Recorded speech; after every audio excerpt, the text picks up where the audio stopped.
What's up, y'all? You checking out the Frequent Flyer, and I'm back out here with the Blade Torrent. My buddy Mont is probably upset because he probably saw that crash that I had with it, so I'm not going to fly it too much. This might be our last flight.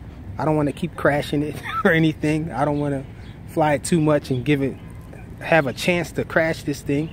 But I have brought it back out again because I bought a new battery for it, a better battery. This is a 3S battery. The battery that he has is a E-Flight battery, and I don't really like E-Flight batteries. They're very weak on power compared to these Nanotech 450. So this Nanotech 450 milliamp hour battery is a 3S battery that's known for its reliability and power, and this thing is actually lighter than the E-Flight one. The E-Flight one is a little more heavier. I think it's 43 grams or something like that, 43 point something, and this one is only 39 grams, so you save a few grams and you get a higher C rating. The one that he has a C rating of 30C, while this one here is 65 C rated with a 130C burst.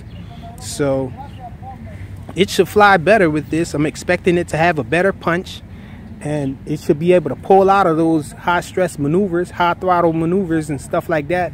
I've seen a video with someone who had this quad, and they were saying that you change the TPA on it, and it's the TPA breaking point starts at 1500, I think.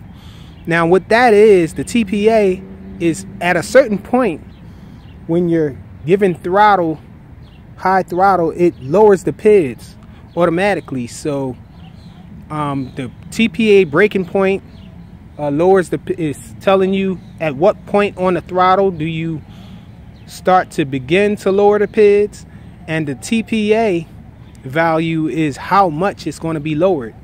So I might recommend trying that.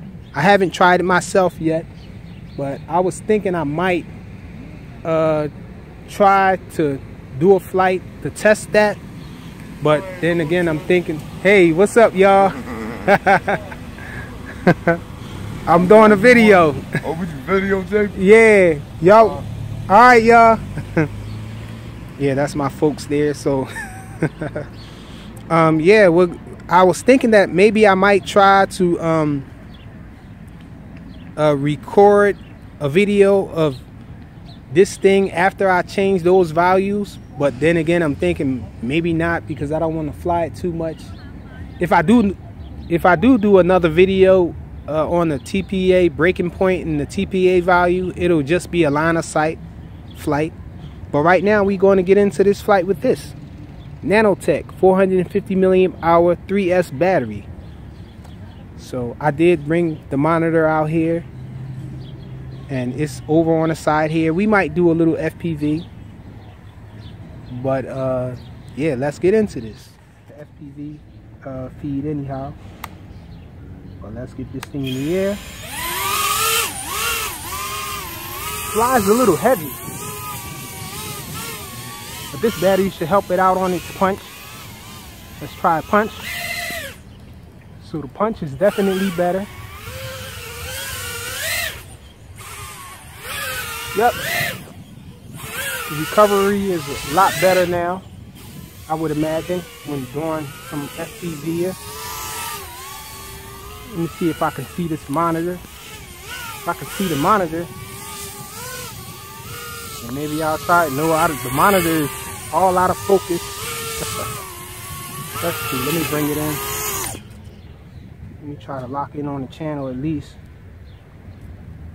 It got off the channel or something. Still not all the way on the channel. Okay, we're on the channel now. See if I can hit record again. Okay.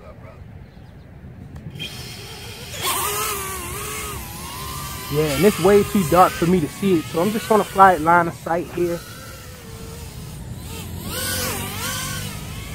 See what kind of speeds we can get from it. It's in angle mode now. Let me go to acro so I can fly it a little faster.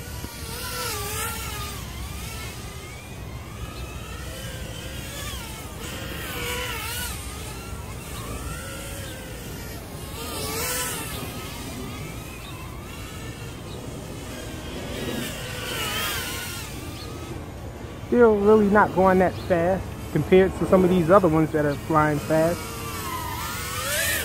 with less weight. So I would say anyone who has this thing, you definitely have to remove these prop guards here on it. And I'm thinking once you remove these prop guards here, you can probably maybe trim down some King Kong 110 GT props, and maybe you can fit those on there because the props are too large to fit on this thing without trimming them. It's mainly because of this large canopy here on this thing. So the canopy is a little large for the props. The props don't fit. You can fit all the other little props still, the gym fan props and all, but these props seem like they might be a little better than the gym fan props because they're 3-bladed, and the blades on these props are fairly wide, so I would think that it would give you a little more thrust than the 4-bladed gym fans.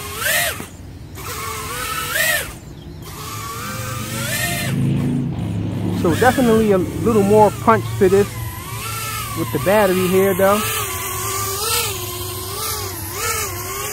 It's developing a lean. I think that's from the vibration and all from it. But that's it. A quick flight and demo of the Blade Torrent 110 with a Nanotech 450 milliamp hour 3S battery. This battery is super hot. Let me feel the motors. Whoa, the motors are scorching hot too. So I don't know if this is a good idea to fly this thing on 3S unless you do some changes to the PIDs. Thanks for watching. Why ain't flying it? Huh? Why ain't flying it? I was flying it. This joint, I was flying it so the battery got real hot. It's like about to die and whatnot, so I turned it off. That joint look like it'll break. I see you got the joint back there. UDI joint. I got one of those, but mine's black though. So y'all be flying quads, man? Yo, check out my channel. I got a channel, Frequent Flyer RC, on YouTube. I'm gonna check it out. All right. I'll be watching it. I'm gonna check it out. Yeah. All right. I'm probably gonna